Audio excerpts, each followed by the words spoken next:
Daddy ఉమ్, story చెప్పు. మా story చెప్పనమ్మా. సరే, ఒక ఊర్లో ఒక ముసలాం ఉందమ్మా. అనగనగా ఒక ఊర్లో ఒక ముసలాం ఉంది.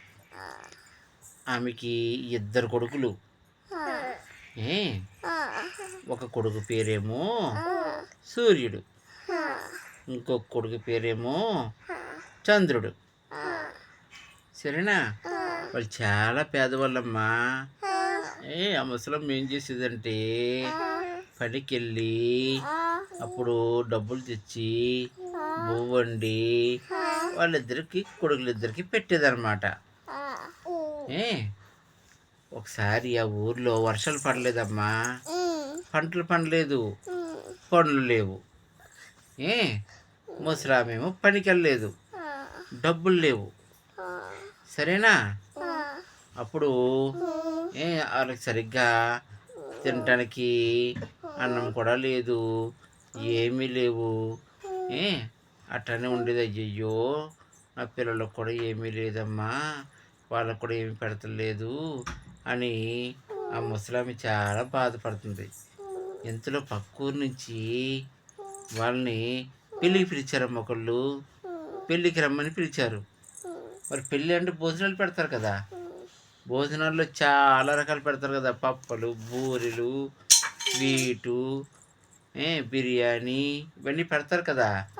సరే కదని ఆ ముసలాం ఏం చేసిందంటే కొడుకులిద్దరిని పెళ్ళికి పంపించింది. మరి తను వెళ్ళలేదు కదా. మరి సరే, వెళ్తే ఏం చెప్పిందంటే వాళ్ళిద్దరికి ఏం చెప్పిందంటే, మీరు పోతిని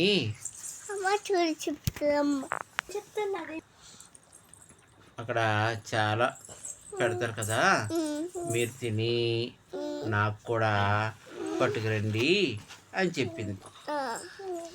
పెళ్ళిలో పెడతారు కదా, భోజనాలు అవి పెడతారు కదా, పప్పులు అవి పెడతారు కదా, మీరు తిని నాకు కూడా కొంచెం పట్టండి అని చెప్పి పంపించింది. ఎవరు? ముసలామె. ఎక్కడికి? పెళ్ళికి నాన్న. ఎక్కడికి?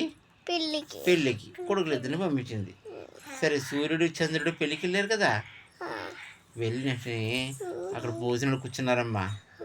భోజనంలో చక్కగా బూరేశారు, స్వీట్ వేశారు, బిర్యానీ పెట్టారు. చాలా అమ్మ వెళ్ళారు, మీరు వెళ్ళారులే. సరే, అన్నీ కూడా పెట్టారు కదా. సూర్యుడు అవన్నీ చూసేసరికి వాళ్ళ అమ్మ చెప్పిన మాట మర్చిపోయి ఆడ పెట్టినవన్నీ అమ్మ అని తినేసాడు. కానీ చంద్రుడు అలా కాదమ్మా. చక్కగా అక్కడ పెట్టినవన్నీ కూడా అమ్మకు కూడా పట్టుకెళ్ళాలని చెప్పి వాళ్ళు పెట్టిన వెంటనే అవన్నీ తీసి సంచులు వేసుకున్నాడు.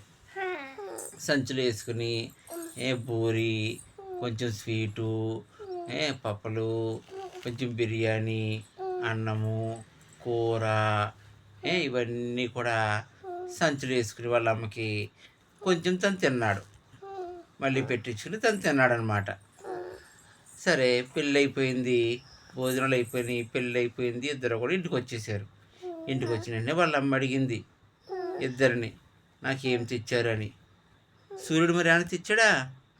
సూర్యుడు ఏమీ తేలేదు కదా.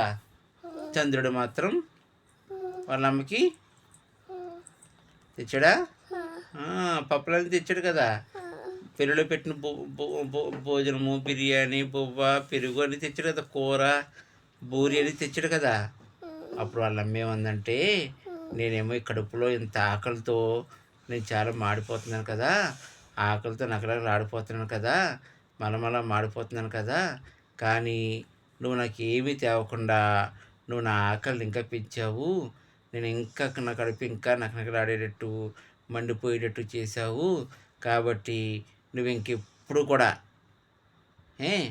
బాగా మండిపోతా, మలమల మండిపోతూ ఉంటావు అని చెప్పేసి సూర్యుడిని శపించింది వాళ్ళమ్మ. చంద్రుణ్ణి నువ్వు నాకు తెచ్చి బూరి తెచ్చి స్వీట్ తెచ్చి నా కడుపులో మంటను చల్లార్చావు. నాకు ఇప్పుడు చాలా చల్లగా చక్కగా హాయిగా ఉంది. కాబట్టి నువ్వు నువ్వు చక్కగా వెన్నెల కాస్తా, ఓకేనా? నీ కాంతి చాలా చల్లగా హాయిగా ఉంటుంది అందరికీ అని చెప్పి చంద్రుడిని దీవించింది అనమాట. ఓకేనా? అంచేత చూడండి, పగలేమో సూర్యుడు చూడండి, మన ఎండ చాలా ఎక్కువ ఉంటుంది కదా. మనం ఎంత ఇష్టపడతామా? ఇష్టపడము. కానీ రాత్రుడు చంద్రుడు వెన్నెల చాలా చల్లగా హాయిగా ఉంటుంది కదా, మనం ఆడుకుంటాం కదా. చేత మనం ఎప్పుడు కూడా అమ్మ మాట వినాలి. అమ్మకి ఏమన్నా పట్టు రావాలి, అమ్మకు పెట్టాలి. అప్పుడు అమ్మ కూడా మనల్ని వెరీ గుడ్ అని చెప్పేసి మీరు బాగా ఉండాలి, మంచిగా ఉండాలి, బాగా ఎదగాలి, మీరు బాగా చదువుకోవాలి అని చెప్పేసి మనల్ని దీవిస్తుంది అన్నమాట. సరేనా? కాబట్టి మనం ఏం చేయాలి? అమ్మకి పెట్టాలి. Very good. అన్నీ పట్టు రావాలి. సరే, పట్టుకొస్తారా మరి? Very good. బాగుందా? కథ నచ్చిందా? అడగండి, కథ నచ్చిందా అని అడగండి. నచ్చితే అప్పుడు ఏం చేయాలి? చెప్పండి. ఏం చేయమనాలి? లైక్ చేయండి, ఇంకా కామెంట్ చేయండి, ఇంకా సబ్స్క్రైబ్ చేయండి. బాయ్ చెప్పండి. Good night. ఓకే. బాల్ అయిపోండి. Very good. Good night.